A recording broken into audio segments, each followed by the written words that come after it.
Right, I've hit the button. And Chris. Good morning, Stuart. It's Good very early. Very early. Very early, but for all the right reasons. Well, Julie's on holiday. We should say that in case We have a new watching improved it. Julie. Yeah, that's where you get into bother. Yes, we have a guest today, so we're. I'm not. Let's not. You know what? I've no time for jokes. No time for jokes. Okay. Well, I think we'll just get straight into it.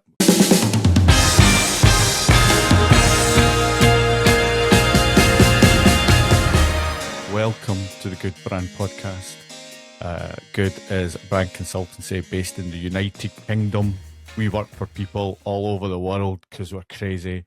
And I am joined as ever by Mr. Chris Lumsden. Faithfully.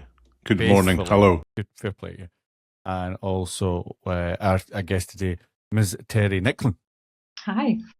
Hello. Hi. And so we're joined today by Teri, and Teri, well, you introduce yourself, because that's probably easier than me mucking it up. Let me take that one from you, Stuart. Thank Sure. you. I lead the brand team for a global, super specialized software company.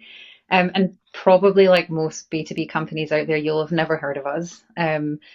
But what we do is really cool. Again, like most B2B companies, right? So we've got this amazing software. It's used by geoscientists and engineers to really understand what's under the ground. And, it shapes almost everything that we do every day, and you don't even know. And this is one of the things that blew my mind when I started in this job. And, energy that powers our homes, infrastructure, in the cities you live in. Think about your iPhone, the lithium battery in your iPhone. All of that stuff comes from under the ground. And that's what our software helps people understand and map.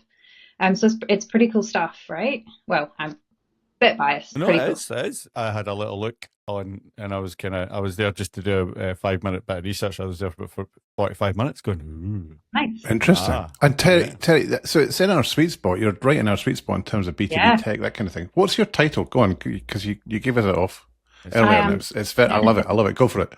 Good title. Senior Manager of Global Brand Development. I mean, you need a long business card for that. Boom. That's why we don't have business cards anymore. No. Yeah, indeed. I have one. Yep, it's huge. And we Great. worked with you years ago. Oh, so the years reason ago. we know Teri is we worked. So you were working for Scottish Power, and then we met you doing Whiteley Wind Farm. That's when we met you, and then you were there for forever. Really, it felt like. And then you moved, and you're currently in New Zealand. I am, yeah. Which is why we're up early and you're up late. Correct. So we're getting this in both. You finish work, we'll just get out of bed. So this is going to be great. This is going to what could possibly go wrong. Yeah. But then the reason I reached out to you was you've been prolific on Satan's own platform, because I load that. I know how you feel about it, Stuart. I know. Satan hangs out, and I'm one of the minions of hell that join in every day to feed Satan, to feed Beelzebub his LinkedIn juice, just to make the devil. Well, we're all guilty. It's a sad thing.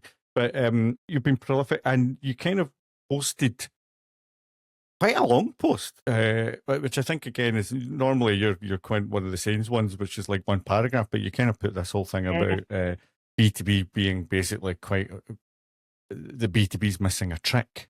Can you just explain the article a little bit better for our listeners?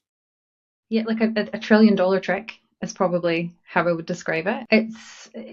It's a post that's kind of probably been a long time in the making, if I'm honest. And you work in businesses that get brand, you work in businesses that don't, and it's more common for businesses to really not understand the value that brand adds. And the one thing that you've always got as a marketer, as a superpower, right, is data.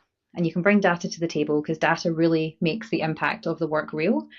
But man, is it hard to find data on what's going on in B2B, right? Really, you guys know, right? Like really, really hard. And you look at B2C and the work that Interbrand does, it's decades worth of data in B2C, right? And it just hasn't been available in B2B. And then I was reading that brand finance report, and I just could not put it, it's such a geek, could not put it down, because, it was for the first time for me, I was really seeing hard quantified data on the value that B2B brands are leaving behind.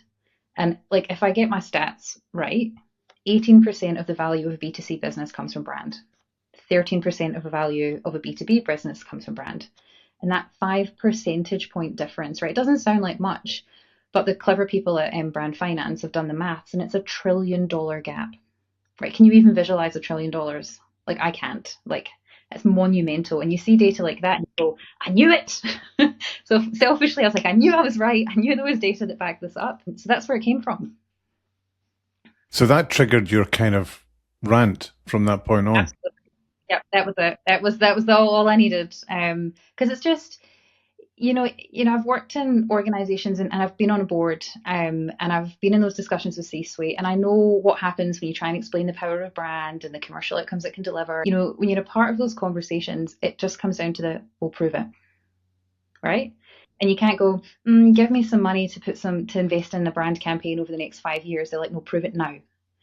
Yeah, and listen, this is it's actually quite reassuring hearing that, because for us, you're on the dark side, client side, and we sit here and rail about this stuff all the time and talk about how we can make brand more appealing and demonstrate that there's a return. But it's difficult. It's difficult to do, and it's all that kind of we'll prove it now.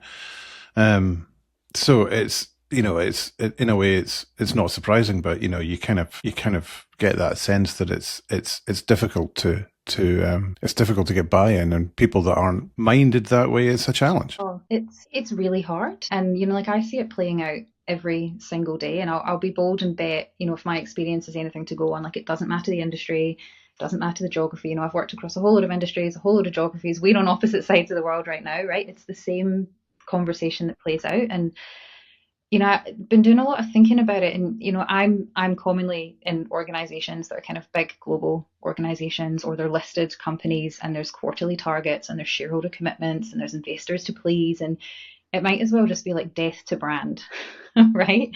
Because these types of environments really favor that sort of short-term focus and investment in longer-term outcomes like brand, and it makes it really hard.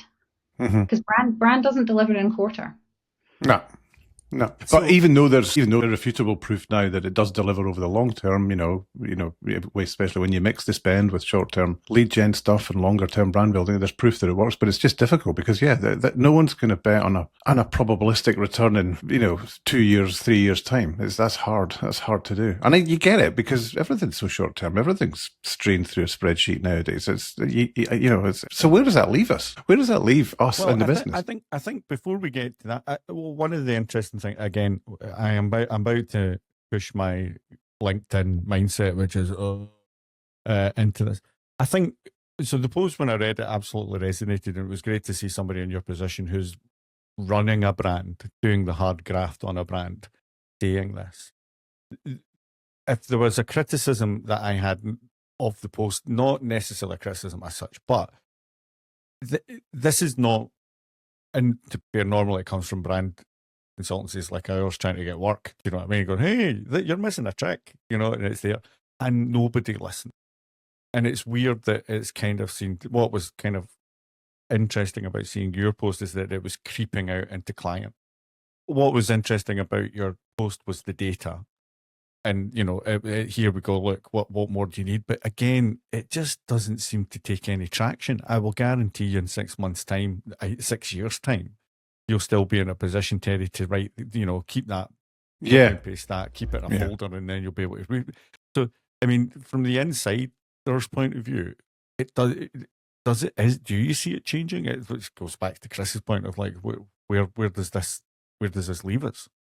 It depends, right? Like, I think one of the things I've been kind of digging into in the past couple of weeks since writing that post is, there's been lots of chat online about death of the chief marketing officer, or the chief marketing officer returns, and I've been kind of digging into that. And you look at like the average tenure of a chief marketing officer, right? And depending on your source, right, it's anywhere from like just under 2 years to maybe just over 4 years. And then you kind of compare that to like a CFO or a CEO where it's like 6, 7, 8, 9, 10 years plus, right? And you kind of go, gosh, if you're a chief marketing officer and you come in and you've got 2 years, right, what can you actually get behind, right? And you kind of, that just simply is not long enough to implement the focus, the discipline, the rigor, even the understanding of the investment needed in the long term, never mind actually having the conviction to make the investment and see it out.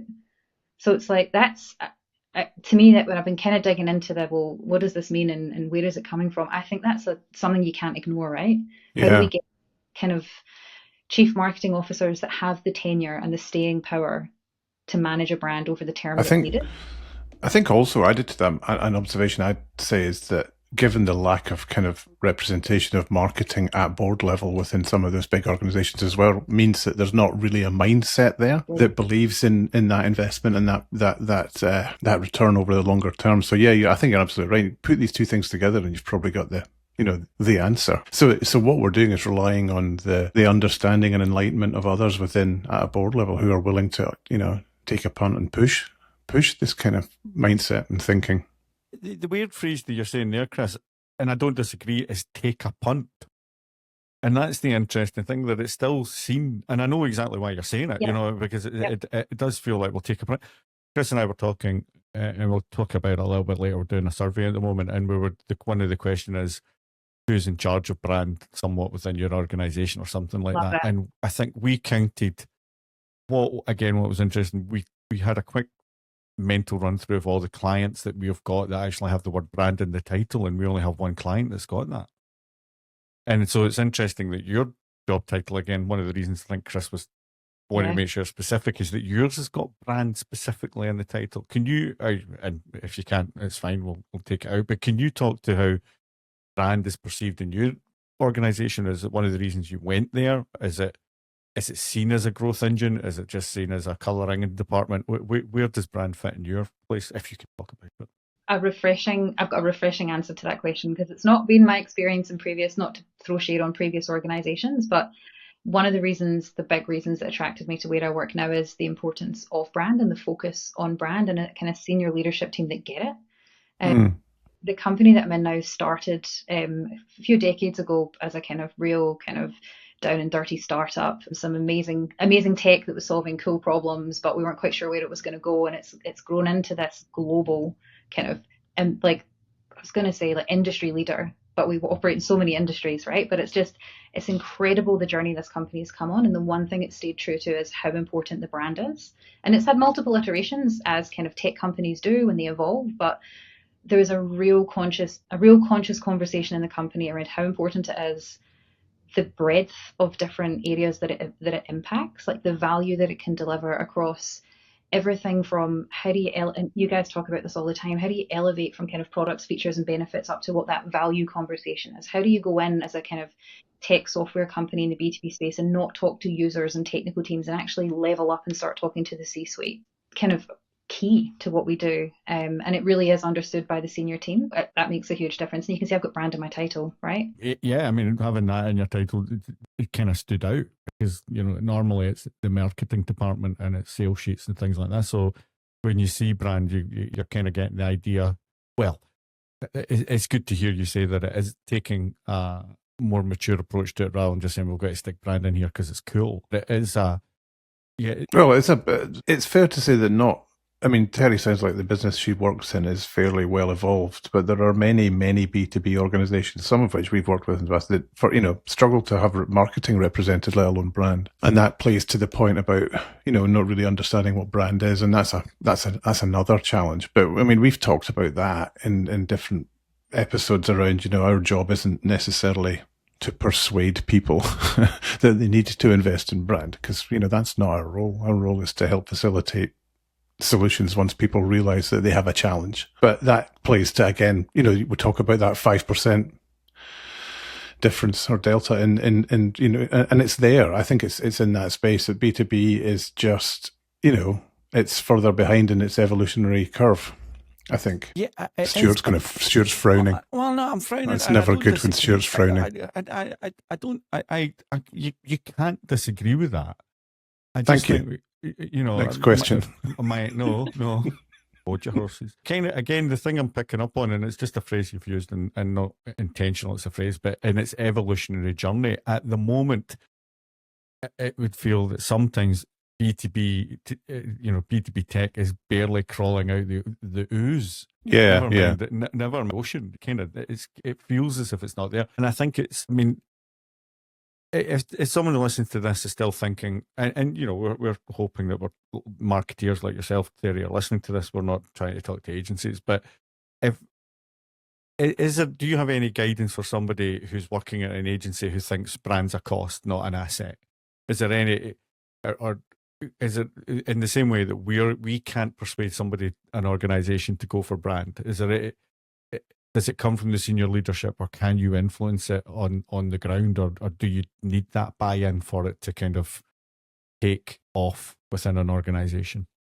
I think you're fighting a losing battle if you don't have that senior team on your side, right? Because let's be honest, that's where all the big decisions are made, right? And things get shut down at that level. So I think the one thing is, I think of a marketing discipline really broadly, like we have not done a great job at kind of being able to pair back the business value and business outcomes to what brand helps with and contributes to. And you think, man, we should nail this. Like our whole job as brand managers is to really position a brand to an audience and articulate the value in a way that's meaningful.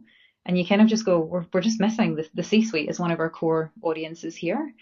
And I think that's probably the biggest lesson for this is how do you match your brand outcomes to commercial outcomes that matter in your organization. And if you can do that, that's when you start to get cut through. Again, our experience of kind of dealing with that, the challenge is if the business is doing well, it's because it's a great product or great salespeople. Yep.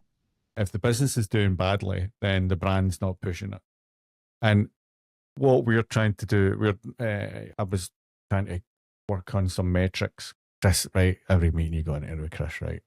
I mean, he's a good guy, right? But between you and me, what he says is he comes in and he goes, what about the metrics? What about the metrics? The data. Who, me? All about data. The metrics. So again, it's quite difficult to kind of take that out because you can see the growth of the business, but it's hard to isolate that brand aspect of it. And what I've tried to do with this one is try to find leading indicators and lagging indicators to kind of go, is this working? Because more things are here, and this has worked because of this thing here. So what we're not trying to do is wait 5 years. What we're trying to do at the moment is building leading indicators to go, look, the trajectory of this is kind of going like that, is going upwards. So if the leading indicators are going up, that means that the lagging indicators 6 months, 9 months, 12 months down the line will also be going up. And trying to find those quick wins, I think, which is isolated outside just the overall profit and loss accounts of the business. Yeah, that's such a cool, like a key point there. That start small and just like, what are those runs on the board that you can get that will help build that internal confidence quickly? Because say to someone, just wait 5 years, you're going to get that, not good enough. But when you can start to demonstrate, and even if it's like the small things matter, but you can start to demonstrate a positive trajectory, you're on the right track. Yeah, I think that's true, and we see that with clients as well. There's this sense of we've got to boil the ocean on day one, and it's like, no, let's start small. Something else that you wrote in the piece about brands being undercapitalized assets and all that kind of stuff. The 95 and 5% thing about only 5% people being in market, and you quote, I think it's someone called Mimi Turner from LinkedIn that talks about the fact that, I don't know if it was her or your words, but in B2B, especially in your space and in many others, it's a long replacement cycle. It's very technical, complex sell. It's high cost. There's a lot of risk. And in that sense, it makes sense. As you say, the brand is much more important because these are not low involvement decisions. They're high stakes decisions. And, brand, if anything that can elevate you in that space and create confidence, it's a very logical, cogent argument so why don't more people get it? I don't know. That is like, it's odd. I was thinking about it, like, brand is one of the few business assets that actually appreciates over time, right? Assuming you get it right? And you kind of go, it's a lever for growth. It gives you resilience when times are tough. It enhances your reputation. It can drive preference. It can reduce sensitivity to pricing. It builds trust. You just keep adding all these things on, and you go, do you know what? It's working to influence purchase decisions before there's a salesperson in the room. It just the value brand can add just continues to compound, and it's just like, it's still treated like a cost. And when you treat it like a cost, you cut it when you need it most. Yeah. But if you treat it like an asset, it will actually pay you back time and time again. And like, the more I talk about this, I'm like, why don't people get this? Like, that is an emotional argument, right? I would say there's a couple of reasons why it goes, and Chris and I've talked about this. First of all, people like yourself, Teri, can't help. I don't think you should be there to help shape a brand. And obviously I'm going to say this because I'm a consultant, and it's what we do. you can't participate and facilitate in that process. So best practice would dictate you need to bring somebody in with objectivity to kind of come in and help guide. You should be absolutely at the heart of the process, but we can ask stupid questions that possibly you can't. I think part of the problem is, and we see this a lot, is that whatever you do, like brand people are treated with skepticism because it's going, right, what's your purpose? Why are people getting out of bed? Why are people getting out of bed going, I don't give a flying fuck. I want green arrows. I want green arrows. And I think what happens is sometimes there's a little bit of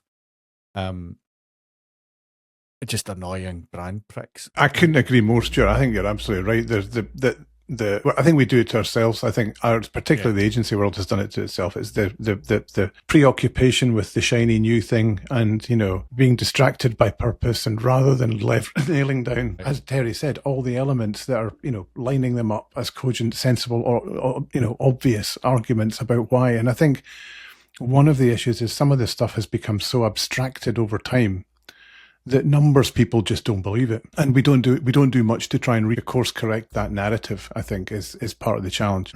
For you guys in house, you have to sit, and when you're choosing an agency, you get 6 or 7 agencies because you've got to do your due diligence with procurement. You'll get a number of people in there, and each one of them have a unique and specialised process that ends up in the same output. And you go, you're going, what are you doing? What's your why? I mean, it's not. It's been happening for a long time. There is a process there. We have a process, but by no means is folk are finely tuned or it's just you sit, you listen, you synthesize, you get everybody on the same page and move forward. I mean, that it's not hard, but it's tricky because people are involved, and it's more emotional than you think it's going to be because people do, Please. And it's always surprising how emotional it is. I do think we do see it a lot with people, and I think it's brand consultants coming in and going, like, what color would you like your logo? And I think that's when it's just seen as, and then somebody sees the cost and goes, how much the color in my logo? Now, I'm broadly generalizing. Don't at me, but I think generally there is that sense that I agree with Chris that brand consultancies are not helping B2B businesses, which is exactly what we're set up to do, to try and make sure that we're pushing growth. That's my fucking rant. A little bit about, I like the piece in the, we talk about buyable brands winning. I like, rather than let's move away from ranting about the environment and I've had my bit. Huh? It's out my system. And in that report it says, and then you say it in your piece, Teri, in B2B, the best product doesn't win, the most buyable one does. Do you want to try and unpack that a wee bit? Yeah, like what makes a brand buyable, right? And it's quite interesting, Stuart, just thinking about, you can flip it and go client side, and you're trying to choose an agency, and they've all got their unique way of doing something, and they all get to the same outcome, and you kind of go, what would I hold up against it, and what would I be looking at? And it's like anything that makes like a buyer have to do less thinking, right? For me, it's like familiarity, it's reputation, it's reliability, it's super clear messaging, it's consistency, and it all boils down to trustworthiness. And I think trust is definitely, when it comes to a buyable brand, the most important thing. Like, trust that you're going to deliver what you've promised, and that it will work in the way that it's intended to. So for me, it's just anything that makes a buyer have to think less. Yeah, can't knock that. I think that's. We talk about friction quite a lot, don't we, Stuart? It's just basically that if you're easy to buy. And I think that goes from the beginning of the process, is that if it's easy to understand, it's the kind of thing where, actually it was in the last podcast where we've sat in meetings, we don't need all this stuff. People will get it. And I just wince and go, people don't care. People are not sitting there going, I'll let me take on this puzzle. No, I'll try and work this out. You've got to be explicit and tell people, rather than just kind of hoping that somebody will pick up on it and go, that's what I need.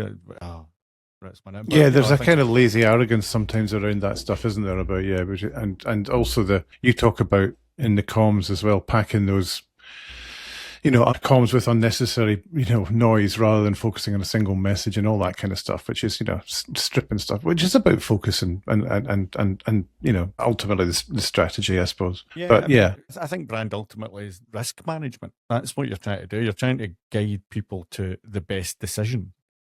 And you're up against competition, be that not having it at all, not the status quo is your biggest competitor, not the other competitive set, because, we're doing all right just now. if you're trying to change people's minds and that, you've kind of get there. So yeah, I think that. All right. Anything else? I mean, it's not sexy though, is it, Stuart? Right? Like, as brand, should we rebrand brand as risk reduction? And I'm like, I kind of like it though. Like, it's not, brand the word is a problem. Yeah, the word is a problem. Rebrand brand. Well, at the beginning of any kind of, and I'm sorry for using the word, but we do them workshops. I mean, who wants to sit in a brand workshop? I don't, I mean. But the ones that you facilitate, Stuart, they're not just valuable, they're fun. Fun. If we're all having fun, we're creative. And we get, we'll have a good time. The time flies by. But I think we have a definition section of, right, what are the words that we're going to be using? Because if you go into a group of people, especially when you're dealing with product people, it's a team sport. So you've got to get everybody from product to marketing to HR, sales, you've got to get all these people in a room. And each one of them will be coming in with a certain expectation of what the word brand means. Some of it will just be the logo. So you've kind of got to go, right, you've got branding, brand marketing, and brand. And these are the same words multiplied by there, so it's confusing, and we're doing this today.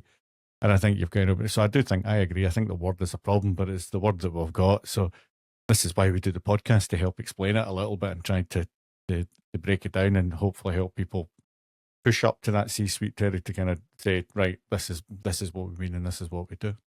And stay there for a bit more than 2 years. Yeah. Well, yeah. How long have you been with your plate? Sorry, Chris. 2 years. 2 years.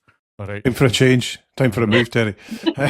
Absolutely not. This is the thing, right? Like, if you, and anyone who goes onto LinkedIn and finds me after this, you'll see my career history is quite kind of clear. I've spent 2 chunks of time with 2 organizations and 2 long periods of time, and that's completely intentional, because when you're in brand, you need to be in it for the long term to actually, practice what you preach, have the conviction to stick, see your work out, play out over the long term, so you actually know if it is working, and then modify it if it's not. So you'll see that that's exactly what I've done. So I'm a big advocate for that. Like, you've got to be in it for the long haul when it comes to brand.